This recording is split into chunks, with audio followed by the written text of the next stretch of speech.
Greater اسرائیل بنے گا۔ حدیث میں خبریں یہ سارے مسلمان ممالک تمہارے ہاتھ سے نکل جائیں گے مسلمانوں، یہ عراق اور اردن اور یہ اور وہ، یہاں تک کہ ترکی، سعودی عرب کا بھی شمالی حصہ نکل جائے گا۔ البتہ مدینے کا جو ان کا پروگرام ہے اس کو اللہ نہیں پورا ہونے دے گا، مدینے میں داخلے کی ان کو اجازت نہیں ملے گی۔ بہرحال یہ سارا کچھ ہونے والا ہے۔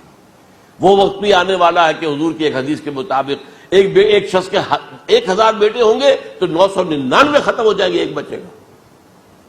یہ وقت بھی آنے والا ہے کہ حضور فرماتے ہیں اتنی بڑی جنگ ہوگی، اتنی خوریزی ہوگی کہ پوری زمین اٹ جائے گی لاشوں سے۔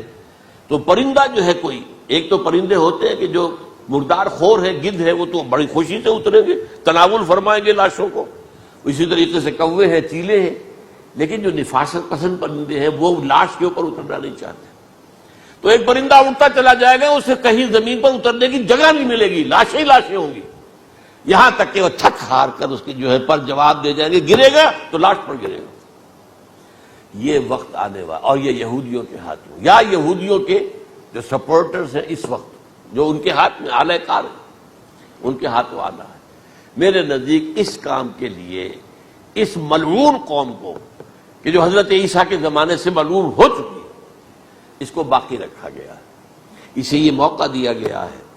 اس نے اسرائیل بنا لیا ہے، تقریباً 2000 سال کے بعد وہ دوبارہ آ کر آباد ہوئے اس سرزمین میں جہاں سے نکال دیے گئے تھے 70 عیسوی کے اندر۔ یہ سارا کچھ کیوں ہو رہا ہے؟ ان کا یہ استثناء کیوں کیا گیا؟ یہ بڑی تلخ بات ہے، یہ یاد کر لیجیے۔ کیونکہ یا تو قوم اسی وقت ہلاک کر دی جاتی، جیسا کہ ہوا قوم نوح، قوم ہود، قوم عاد، قوم ثمود، قوم شعیب، یہ ہوا کہ نہیں ہوا؟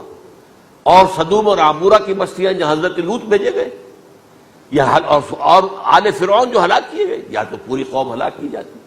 نہیں، یہ یوں سمجھیے کہ اس پورے معاملے کو درمیان میں سے ایک وقفہ دے دیا گیا، حضرت عیسیٰ کو اٹھا لیا گیا، اور حضرت عیسیٰ دوبارہ آئیں گے۔ یہ کیوں کیا گیا؟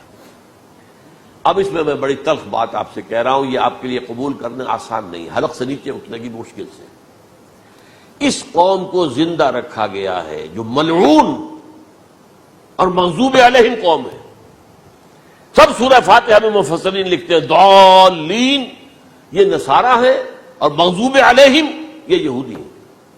اور قرآن کہتا ہے لعن الذین کفروا من اہل الکتاب علی لسان داؤد وعیسی ابن مریم، لعنت کی گئی ایک ملعون اور مغضوب قوم کے ہاتھوں آخری امت محمد، اور اس کا بھی بہترین حصہ، اس پر عذاب ان کے ہاتھوں آئے گا۔ عربوں پر عذاب یہودیوں کے ہاتھوں، اس لیے ان کو بچایا گیا۔ یہ میں نے کئی دفعہ واقعہ سنایا، مولانا اصلاحی صاحب بتایا کرتے تھے، کیونکہ وہ راجپوت تھے، یو پی کے راجپوت، مشرقی حصے کے، کہ ہمارے ہاں کوئی نوجوان اگر کوئی بڑی گری ہوئی حرکت کرتا تھا تو اس کے سر پر چمار کے ذریعے، چمار کے ہاتھوں جوتا لگوایا جاتا تھا۔